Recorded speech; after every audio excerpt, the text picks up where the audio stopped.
Good afternoon, everyone. So thank you for showing up to my business pitch. My name is Salvatore, 25 years old, from Cleveland, Ohio. Currently, I serve in the U.S. military as an E5, overseeing family practice.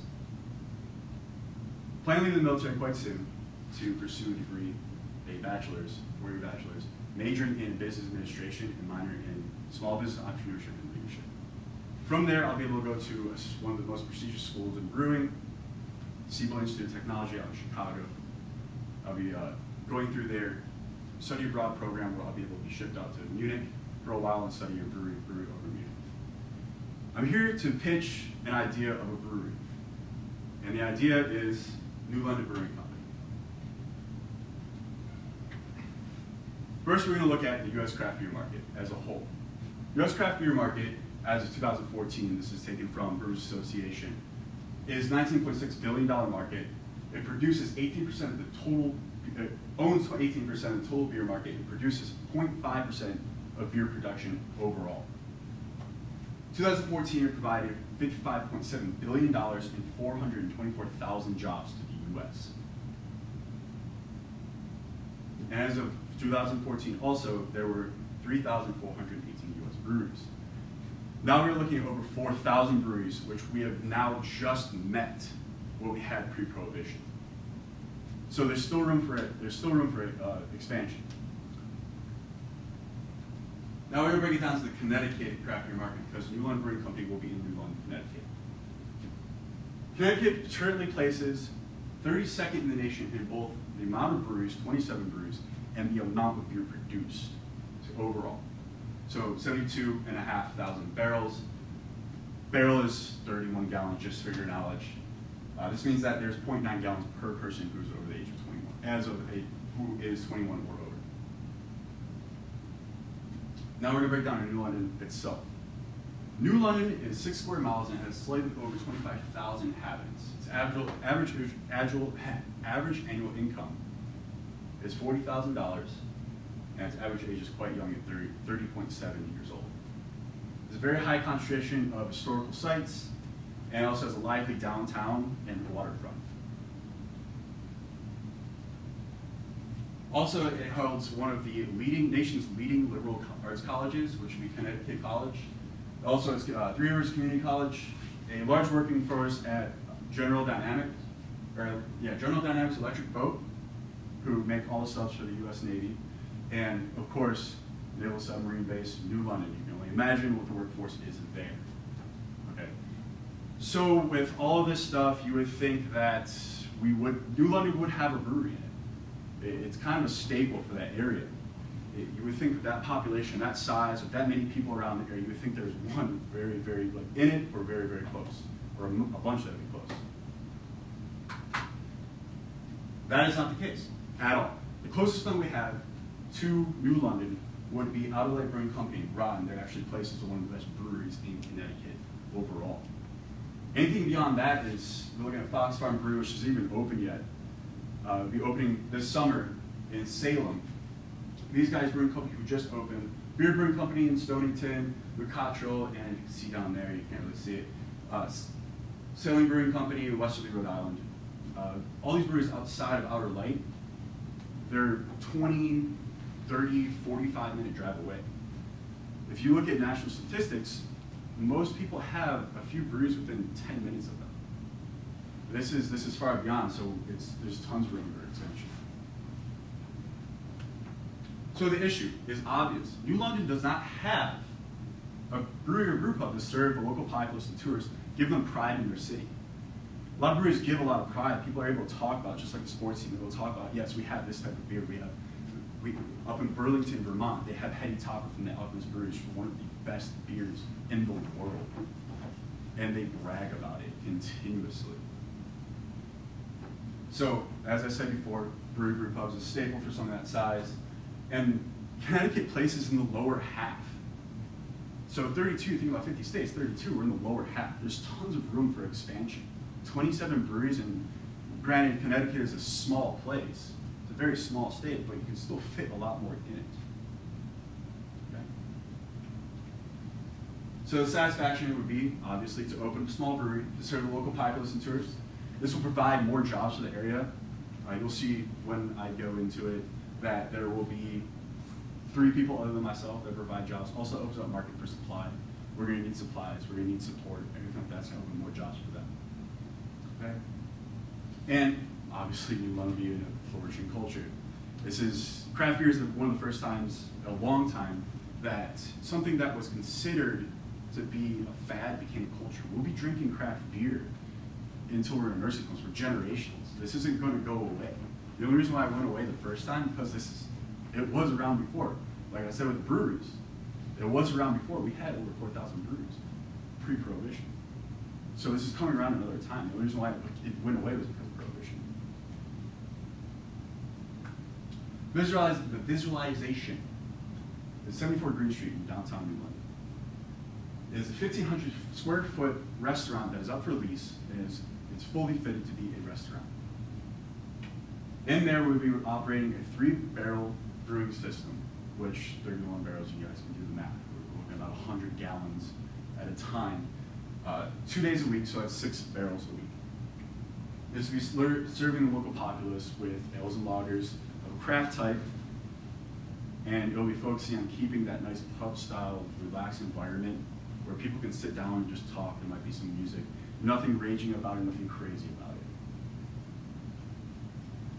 Now the brewing operations. Now we're looking at our production. So our production would be 6 barrels a week, 3-barrel system, twice a week, right? We're going to be producing 7.5 gallons. That's almost 6,000 pints, $7.50 a pint.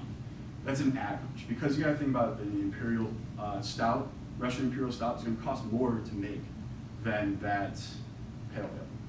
More ingredients go into it. There's more flavor, more alcohol. It's going to be served in smaller amounts. So just to even it out, $7.50, which puts us at $44.5 about dollars a month in profit. Also, you can see there is the half barrel a week. The half barrel system is what's called a nano system. This is a pilot system where we can brew very, very small batch on it. It's 15 gallons or so, 10 to 15 gallons. We can put it on a single tap and that can be changed out every week. So people can come in, every single time that they're coming in, they're going to be drinking something completely new. It's not just the old stuff. And over time, if these people like this stuff, it gets put on the main taps and is in normal production. So overall, we're looking at a little bit over $47,000 in profit a month. Now we're going to look at crunching the numbers. Crunching the numbers wise, you can't really see the bottom, it's too bad. Crunching the numbers wise, so we're looking at $1,500 for rent, like I said before. The federal taxes, state taxes, that was pulled from Connecticut statutes and federal level statutes for taxation. That is how much will be taxed. And everything else in there is very, very fluffed. It's very fluffed. It is most likely not going to cost that much. And also you can see that I have the wages for 4 people at $17,000 a month. That's $50,000 a year. That's plenty to support that person and their family through what they're trying to do. Now you're looking at some merchandise for our profit, another $300. If you could see it, the math comes out to about $11,000 in profit, gross profit every month. So that can go right back into loans, that can go right back into your pockets. Okay, that can be reinvested into the company. Now, we're looking at the need. This is what would be used for startup. So startup, we have our expenses for a year. So before you saw a month, now this is for a year. Adding all those expenses up, if we made 0 profit for a year, would cost below $500,000. Now we have to build the brew house, we have to build the fermentation, we have to build the serving, we have all the accessories to actually brew the beer, and it all comes down to $560,000 for that first year. Okay, that is saying that we do not make any profit whatsoever. So this is our gap. I'm sorry, if we're not making profit, we're not selling beer, so we need to make more beer.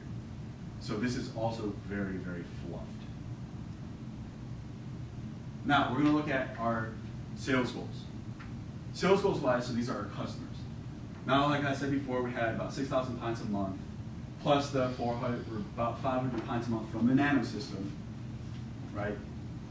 Looking at about 2 pints per customer, that comes out to about 3,224 customers a month, 4 weeks in a month. You're looking at 806 customers per week that we need to meet sales marks, which 6 days a week, we close on a Monday, because we need a day off, we need to be able to scrub things down, we need to be able to give people days We're looking at 135 customers a day. If you want to break that down even further, if we're open for, let's say, 6 hours a day, 5 hours a day, we're looking at 25 people at home who are drinking 2 beers. That's it. How often, for people who can drink here, how often do you go into a bar and drink 2 beers?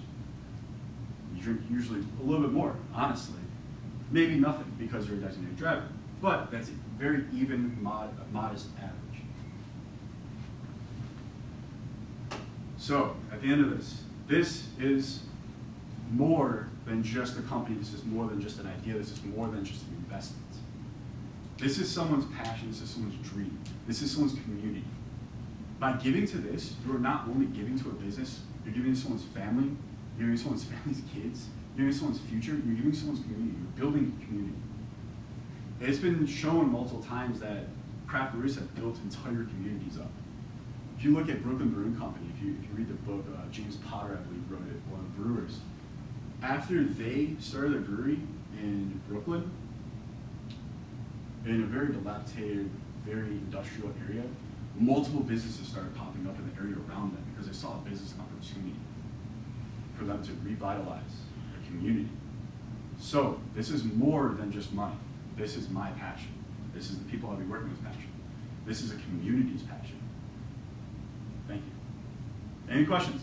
2 to 4 minutes? Sure. Yes. Yeah, so when we were going over cost, I did notice that, or unless I missed it, that you didn't add in insurance cost or the marketing cost of pubbing for the actual brewery. I understand, yes, marketing costs actually go back. There is an insurance cost. Okay. If you look at it, if you research it, if you look at small breweries, right, breweries, what they cost per year to insure, it actually comes out small breweries about this size, about $10,000 a year. So that is actually above what I would actually be spending. Marketing-wise, marketing is an odd beast nowadays. It's a very, very odd beast. You can drop $1 billion into marketing and get nowhere, and then turn around and not spend any money on marketing and get somewhere. A lot of breweries this size actually have no marketing at all. They're completely through word of mouth. If my product is good enough, then people will talk about it. They'll keep going further. Facebook pages, free. Twitter, free. Snapchat, all that kind of stuff. Social media is free. But that's with the intention of, we're the donuts, right? Yes. That's with the intentions of not getting our money back quickly. Now, if you're wanting us to make the investment and just say, hey, you'll eventually have your money back with profit through word of mouth, which is what's going to happen if you don't market, why not add in marketing costs, especially with New London and Groton being in such close proximity, and the other breweries, while you might say an average of distance or travel of 17 minutes or this, what makes people not want to travel to those established breweries rather than just drinking yours, especially with New London and Groton being right there. So it's you're talking about proximity at that point. So Right, I'm trying to understand your question. My marketing, because I'm asking why not market for my money back, obviously, but why not market why wait for word of the mouth? Word of the mouth takes longer than Yes, just marketing to get your money back quicker, so that you kind of establish that basis instead of, hey, well, I don't know anything about this brewery, word of mouth, but we're going for New London, right? But there's one in Groton I can go to that I do know about already because it's already established. So how come still not add marketing costs in there? So yes, marketing costs can be added in there. Absolutely, like I said, $11,000 a month in profit after the employees have been paid $50,000 a year. That is a lot of money. That is a ton of money. And also you got to think about that startup. I also said, the marketing cost is not in there, but it's definitely money for it. Right. There's plenty of money for it because you got to think about what my startup is. My startup for the first year, that's if I make no profit. Okay. And if I meet my sales marks, so let's say 3 months in, I start hitting my sales marks without any marketing, or with very minimal marketing, Right.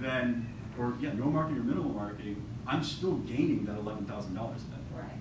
Right? So there's plenty of room for marketing. Also, how the craft, this is something I can sell. I can't say this for myself. You would have to study into it and look into it your own way. Right. But craft beer market is very, very odd. One of the brewers, the top brewers in the nation, Sam Calgione, he's a founder of Dogfish Head. He actually just recently released a book, it's 8 chapters long, Off-Center Leadership, I believe is the name, is the title of it. He talks about how marketing is completely changed in the craft beer market because we market each other. Craft breweries aren't in competition; they're in competition towards the big guys. Okay, which I said earlier that 18% owning 18% of the total market. So that leaves 82%, right? 82% owned by somebody else. Right. Okay, so 82% is owned by one company. AB InBev. Busch InBev.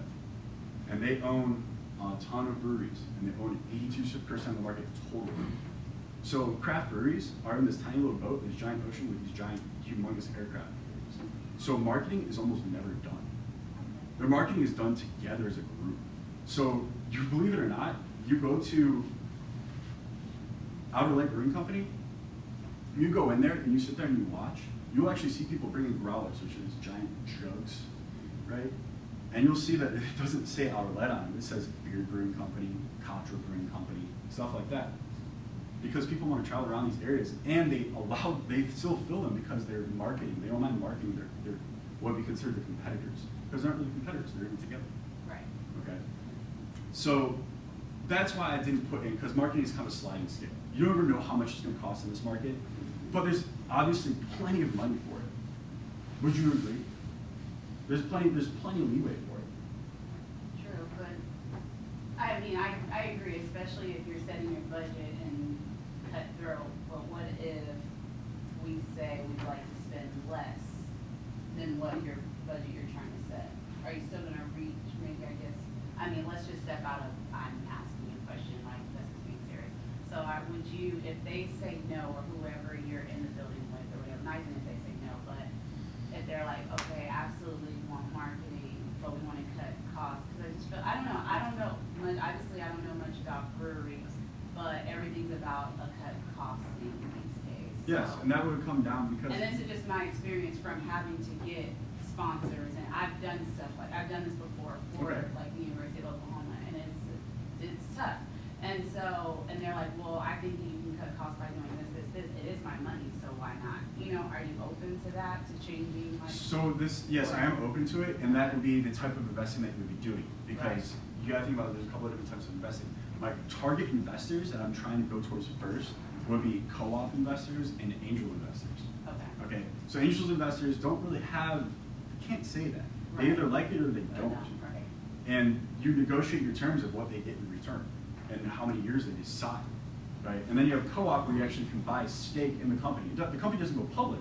It's just within friends and family who decide to buy into the company. They get a vote. They get how many stakes, how much money they put in, how many stakes they get, and the company tries to buy them back, right? So we could go into that where you can buy some stakes and say, I want marketing. We put marketing on the table. Yes, I want marketing to be this much. And if you're able to get that vote, absolutely. I'm totally about that. Absolutely. But it's all up for negotiation. It's all going for negotiation, and the costs are up there. That's what it is. Got it. That's all. So you're asking for quite a bit of money is the thing. If I was an investor, I want to invest in it. But for someone like me that doesn't really like alcohol, as an investor, I'm willing to spend my money to get more. And if you can't guarantee that money back in a year, we're not expecting that, obviously, from what you're saying. Yes. Can I expect it back in the second year or the third year? But even then, as an investor, do I want to invest in someone I don't know with no experience whatsoever in the past? But what's your insurance? What's your assurance that you're going to get my money back as a whole? There is no assurance. And that's the thing. And I want to know why. If there's no assurance, I guess my question is, are you someone that's going to be passionate about this all the way through? Or are you going to be someone, that I'm investing in and I'm giving you the money, I'm not getting it back, and it's not going your way? Are you going to quit So at all? Or, are you so passionate about this that at some point, you're not going to give up? And I can see that. So your question about passion on this? Yes. Right. That's pretty much what you're not looking at the money cost. So how passionate am I about it? Currently right now I spend easily $750 a month making beer, so I can hand it out to people and see what they think. I can't go through an entire day without thinking about beer. What style I'm going to create next? What beer I want to try next? What person I want to meet next? Who do I want to talk to next? This is something that I do on a daily basis. I cannot do something with beer every day. It drives me insane. So I couldn't see myself ever getting bored with this. I'm always going to want to make something new and put it out there to people and see what they think and have them buy it. And I guess that's really what I would want to hear as an investor, because I don't want to give my money to someone that's going to squander it and then give up. I'd rather give it to someone that's more passionate about it, that has a reason to invest in it. You know, they're not going to give up on it easily. Yes, and also you have other people who are going to be very invested in this. You have 3 other people who are going to be investing into this. And also there's plans for expansion too. I haven't talked about the plans for expansion, but we're looking at food trucks, a larger brewery, a brew pub, building things upon this. That's why I'm trying to get that large margin where I'm trying to $11,000 a month. But I need that money. Yeah. Which I'd be willing to give at this point. But that's as a man that just wants the money, because I don't really care for beer myself. Yes. So how are you going to pitch that note to me if I'm an investor that doesn't really care for beer? How are you going to pitch it to me?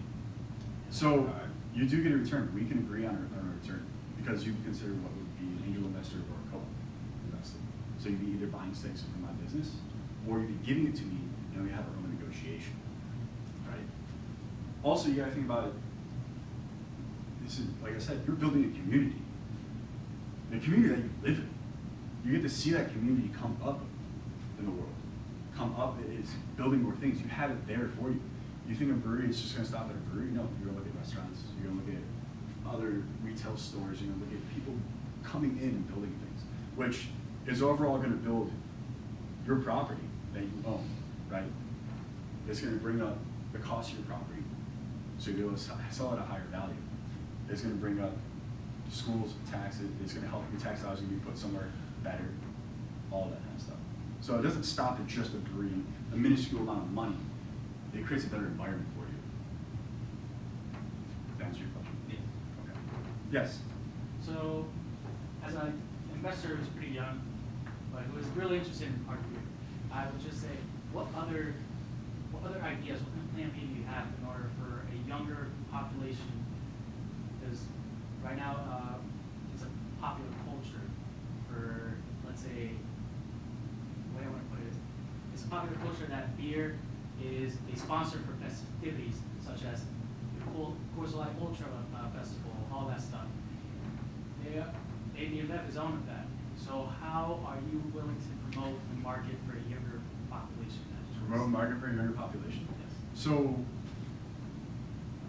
the really question would come right back at you. You're young. How would you like things promoted? How would you like things promoted at you? Would you like beer festivals? Stuff like that? Because we do have breweries in the area. We do have beer festivals that we can be part of. There's a Newport Beer Festival up in Newport, Rhode Island, that actually has a lot of breweries around it. I could honestly go to that.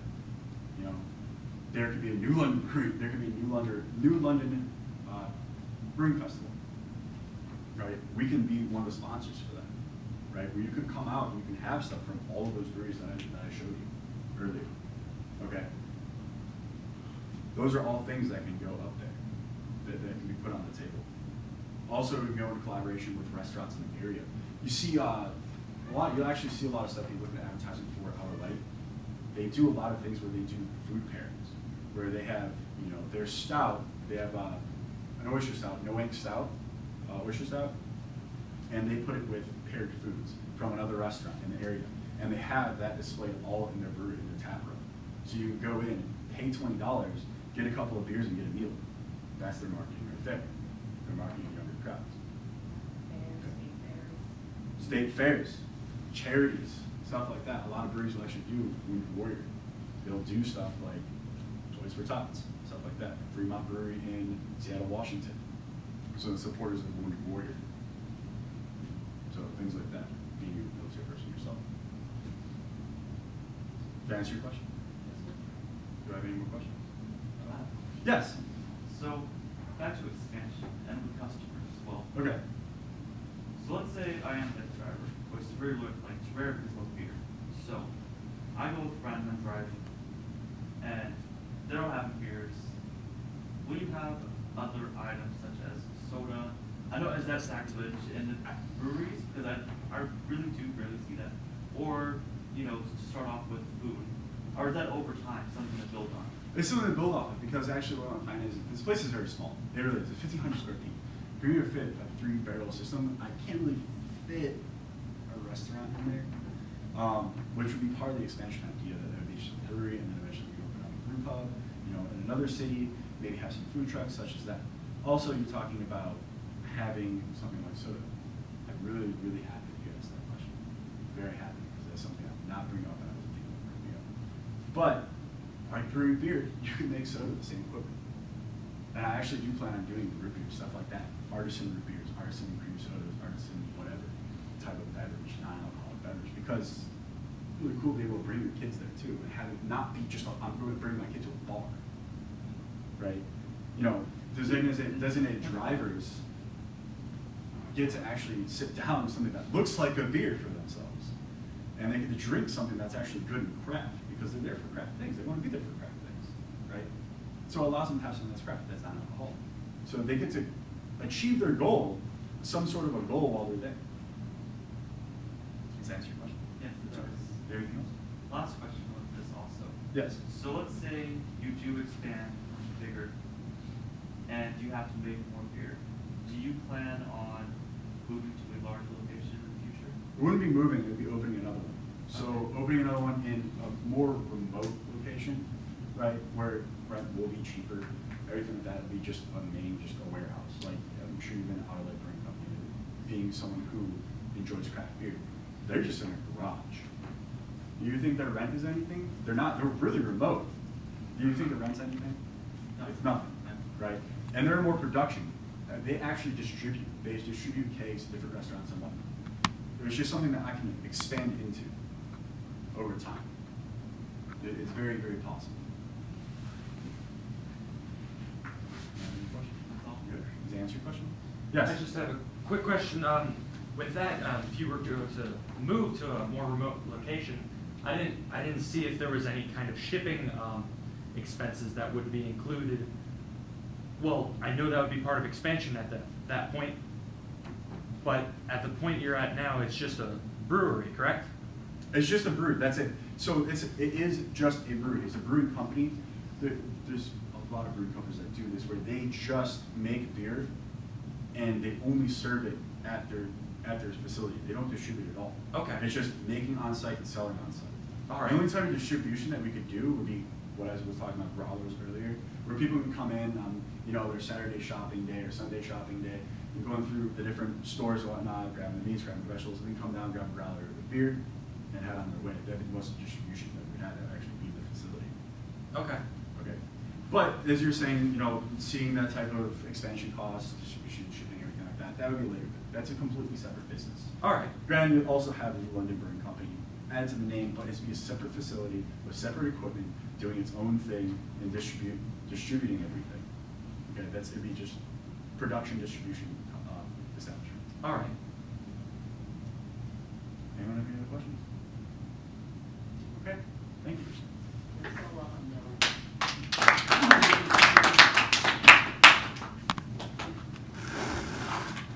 That was way too long. My teacher's gonna be pissed. DVD 121190. And I just got that recorded. I have to edit that. I didn't do it right. I lost my keys. I don't know if it went to sleep at one point. I don't know if it. Yeah, because I had it set to. Nope. Yeah, it's still.